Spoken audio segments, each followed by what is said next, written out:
Two of the frontrunners in the 2020 Democratic primary have released plans to institute a wealth tax. Senator Elizabeth Warren's proposal would implement a 2-cent tax on the 75,000 wealthiest families, while Senator Bernie Sanders' plan hits the richest 180,000 American households.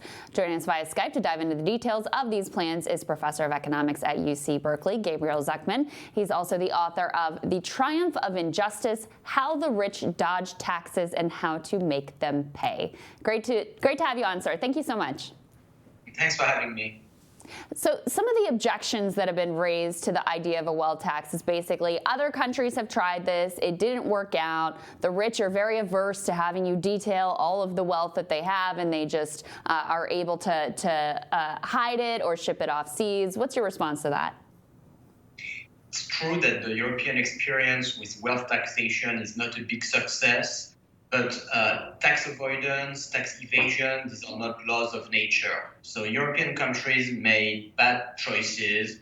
The US could make much better choices. So for instance, European countries, they tolerate tax competition. If you're a wealthy person in France, you only have to move to Belgium to stop paying the wealth tax in France. In the US, the situation is different. If you're a US citizen, even if you move abroad, taxes follow you.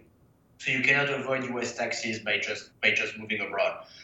European countries also were very weak in terms of fighting tax evasion. You had tons of assets that were stashed in Swiss banks, for instance, in tax havens. The U.S. is much more aggressive in trying to enforce the law and collecting information from foreign banks.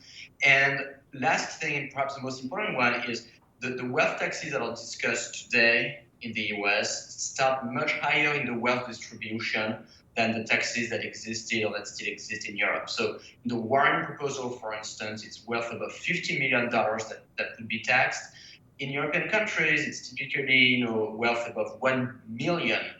So the exemption threshold is way lower, which over time generated a lot of demand for creating deductions, exemption, a lot of lobbying by moderately wealthy individuals who said, look, we cannot pay the tax, and so you have to give us exemptions. I think it would be much less likely to happen in the US context with a wealth tax starting much higher in the wealth distribution.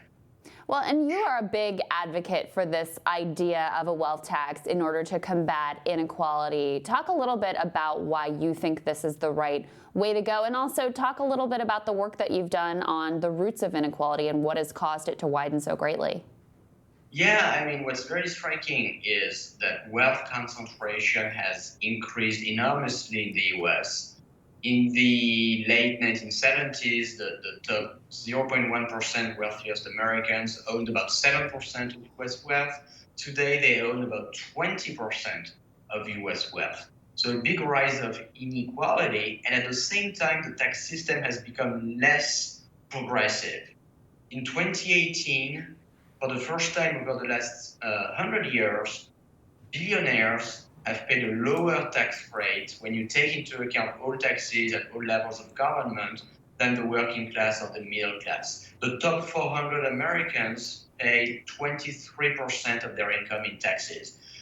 The reason for this is that it's easy to be very wealthy and to realize relatively little income. You look at Warren Buffett, you look at Mark Zuckerberg, you look at Jeff Bezos, all of them have billions in wealth, but their taxable income is low, and so they pay relatively little in income taxes.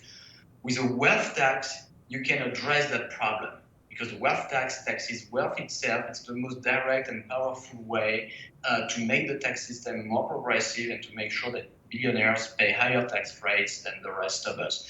Increasing the top marginal income tax rate is helpful, but to not address the fundamental problem that for the very wealthy, they can own a lot of wealth while having relatively little income.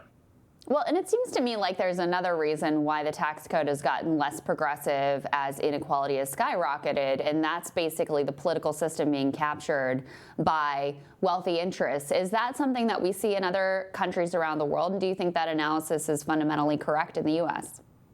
I think it's something that's particularly important in the US. When you look at the evolution of inequality and wealth inequality in particular, it has increased in many countries, but it's in the US, among rich countries, it's in the US that it has increased the most. And for most of the population, wealth is safety, is security. It's a good thing. But for billionaires, wealth is not safety. Wealth is power. It's the power to influence policies. It's the power to influence the prevailing ideology. It's the power to influence markets. And so when you have an extreme concentration of wealth, you also have an extreme concentration of power, in particular of political power. If you reduce that concentration, and that's the thing that the wealth tax can achieve, then you reduce the concentration of power, and you make, you can contribute to safeguarding democratic institutions and to making also the marketplace more competitive. Well, and the other piece of this that I know you've also done research on as well is this idea that those who own capital, essentially, those who own actual wealth and aren't just wage earners, the way that this plays out is they will always earn a higher rate of return on those assets, on that capital, than those who are just working for a living. So they'll continue to get further and further ahead. So it seems to me like the wealth tax is an effective way of dealing with that problem as well. But another way that you could kind of deal with that is through a very high estate tax. What do you think of that idea? I think both instruments, the estate tax, the wealth tax, are important and have a role to play. But the estate tax, by definition, is a wealth tax that happens only once, at the time of death.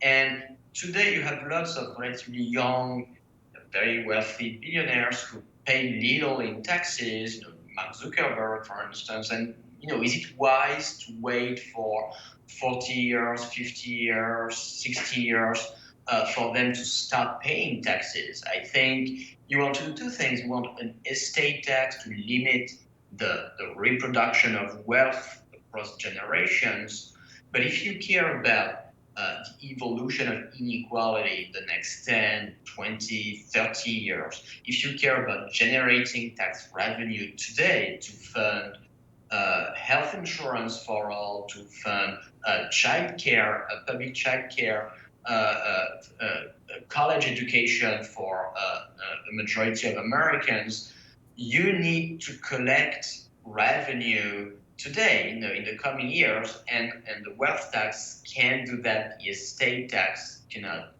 do that. And what do you say to billionaires like Bill Gates or Leon Cooperman who've come out and said, look, I earned my money and I give a lot of it away, but I want to have control over what charitable causes it goes to rather than it going to the government? Well, they've earned their billions in part and to large part because they were able to benefit from public infrastructure, from workers that were trained by teachers that all taxpayers paid for. They were able to thrive thanks to the legal system that the US provides. All these institutions, all these public goods and services, all this government spending is in large part what makes it possible for some people to own a ton of wealth. So that's one thing. And the other thing is, charitable giving is a good thing, but the idea that people should be free to choose entirely how they will spend their billions, and that's not for the people to do that, strikes me as not a very democratic idea. I think it's great that Bill Gates is spending fortunes on curing disease around the world and so on. But it would be even better if the spending was decided democratically and not just by a few extremely wealthy people who get to choose how they spend their money. For all of us, we do pay a lot in taxes. We share resources. We trust democratic institutions to make the right decisions as to how the money will be spent. And I don't think the super wealthy should be subject to another non-democratic regime. I think they should be subject to the same regime that all of us are subject to. And do you have a preference between the Sanders and the Warren wealth tax plan? Well, today they're actually pretty similar. The original Warren wealth tax plan was a tax of 2% above 50 million, 3% above 1 billion. Now it's 2% above 50 million and 6% above $1 billion. The Bernie Sanders wealth tax goes to 8% above $10 billion. But in fact, when you look at the average rate for billionaires, in both the Warren and the Sanders plans, the average rate for billionaires would be close to 6%. And so these two plans now are in effect very similar. Excellent. Professor Zucman, thank you so much. I appreciate it. Thank you so much. A lot more rising after this.